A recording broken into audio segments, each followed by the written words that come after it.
रात थी, मैं परेशानी के आलम में लेटा था। मुझे महसूस हुआ सना आहिस्ता से उठी है। अचानक उसने किसी को मोबाइल पर मैसेज किया। कहाँ थे आप? सुबह से फोन कर करके थक गई हूँ। मोबाइल भी आपने ऑफ किया हुआ था।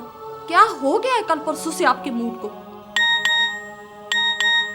यही हुआ है मेरे मूड को।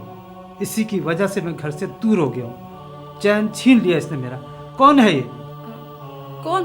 यही जिसके तुम्हें फोन आते हैं, जिसके तुम मैसेजेस डिलीट कर देती हो। कैसी बातें कर रहे हैं आप? देखो सना, मैंने तुम्हें कभी कोई दुख दिया? कभी तुम्हारे साथ गुस्से में बात की? कभी तुम्हारी किसी फरमाइश से मुंह मोड़ा? तुम्हारे अलावा मैंने कभी किसी की तरफ आंख उठाकर भी नहीं देखा।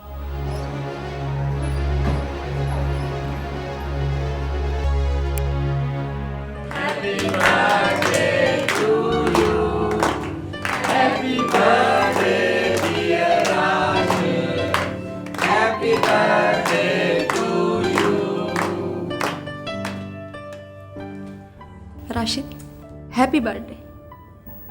Thank you. ये वो लोग हैं जिनके साथ मैं खामोशी से तुम्हारी सालगिरह के प्रोग्राम तय कर रही थी।